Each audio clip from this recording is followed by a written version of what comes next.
I think it is a stressful time to be alive. And here's the thing. I don't think that anything that's happening between Israelis and Palestinians is funny, but I do want to tell you one thing that happened to me, which is I was on an airplane, and there was a guy on the plane wearing a T-shirt that said Hamas. And I was like, I didn't know that they were selling merch. And also I was like, no matter what your politics are, like, that's a confident choice for an airplane. Like, I get it, but like, that's, like, yesterday we couldn't make a joke in the line at TSA, now we're wearing the apparel on Delta. Like, it's just a lot. And I was like, I'm such a nervous person, I was like, maybe I need to say something. Like, what if I'm the only person who sees this? So I finally went over to the flight attendant and I was like, hey, there's this guy, T-shirt, Hamas, 16D, you didn't hear it from me. Do with it what you will. And then she like walks away, comes back to me a couple minutes later, she's like, did you mean the man wearing the T-shirt that says Bahamas? And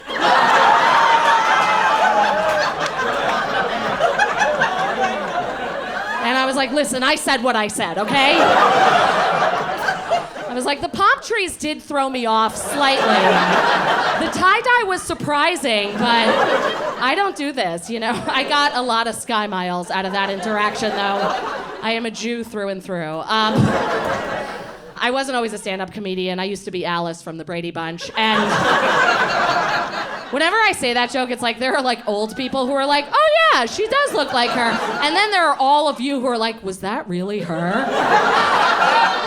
So to you, I say yes, I'm 107 and dead. I used to be a law professor, which is generally, thank you, that's my student. My research assistant, in fact. But no, I was a law professor, and that's generally how people get started in comedy. I imagine I'm stating the obvious, but like if you want to be a comedian, what do? You go to law school for 3 years. You practice for 2 years. You teach for 9 years. And that's the moment that you give it up and you do stand-up comedy.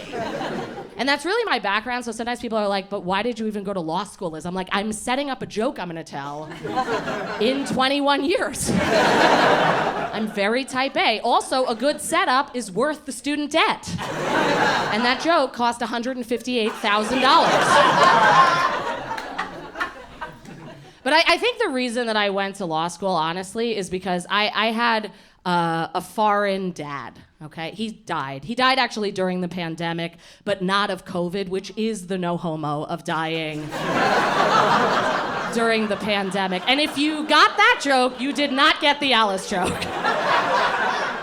So my dad was from Latvia, and he would say to me about going to law school, he's like, nobody can take your education away from you. Like, that's, you know this logic? Like, nobody can take your education away from, I'm like, does anyone want it? I just had, my wife and I'm gay. I didn't tell you that. I feel like at some point I got gay enough I didn't have to come out. People were like, we're aware. But my wife's a lesbian too, I'm pretty sure. And so we just had a baby, which is exciting. Yeah. Thank you. She's in the car. And no, she's 9 months old, so she's home alone. But and sometimes, because we're two women, people want to know, how did you decide who was going to have the baby? Okay, and the answer to that question is we did rock, paper, scissors. She got scissors. That always wins for lesbians. And so, for real, the way that we decided is we went to the gynecologist together for date night. And I feel like that's my impression of a straight man, is like, what do lesbians do together? Like, go to the gynecologist? Like, yeah, actually, we did, and it was fun, okay? Sue me. I'll sue you back. But, so we go to the gynecologist's office together, and this is how we decided that I was not gonna have the baby, is the doctor walks into the exam room, he takes a look at me, then he takes a look at my wife, then he looks back at me, and he's like, are you ready to be a father? The real way that we determined it is I was in therapy. I was at well, first of all, I've been in therapy for 17 years. Weird response. I said that to my brother, and my brother's like, that is the disease. Okay, like, you should not be proud of that. Your therapist is a thief. But the thing is, I've been in therapy for 17 years. And also, like, when you have a kid, people tell you, don't screw up your kid, or else they'll have to go to therapy. Everybody said, don't scorpion. I'm like, I love therapy. Like, therapy is my favorite hour of the entire week. Therapy is a party and the theme is me. I love it. You know, like, I live my entire life weaving together a narrative into an episode of television that I present to Dr. Weisberg on Tuesday at 11:10 a.m., where I have been going for 17 years. She's like, I'm not getting rid of you. This is Law and Order for me. So anyway, but the real way that we determined who was not going to have the baby, who was going to have the baby, is that my therapist was like, why do you want to be pregnant? And I was like, I don't. We did IVF, which means that we used my wife's egg and my nothing. Because I have a very low sperm count. It hovers right around 0. The thing is, I don't know if you know this, but if you do IVF, you can know the assigned sex at birth of an embryo.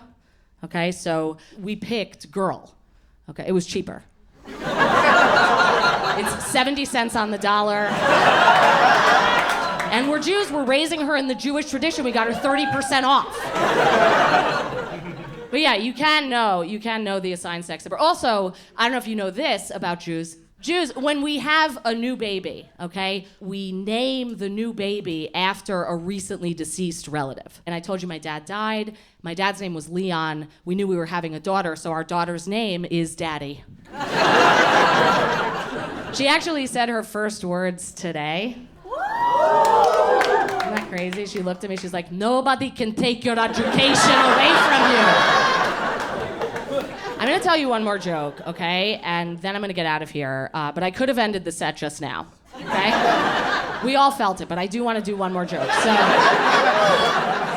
But it's an interesting one because, so we did IVF, and it was a long road for us to have a baby. You know, we were having a lot of sex with the gynecologist. I feel like a straight guy's like, I thought that's what lesbians were doing this entire it is, but no, just kidding. But we went through a lot in order to have our daughter, and we had a stillbirth, which is not funny. Yeah, totally. And it's not funny, and I don't mean to make any light of it. But it happened to us, and if God forbid, you know, it should never happen to you, it should never happen to anyone, but when it happened to us, we were in a hospital, and there's hospital protocol for what happens when, God forbid, this happens. And they tell you, they're like, you should have a physical relationship with the baby. Okay, you should talk to the baby, sing to the baby, read to the baby.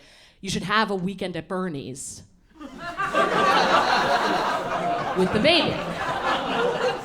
And then if you don't know, they like show you the movie, and if you don't know the movie, it's an Oscar.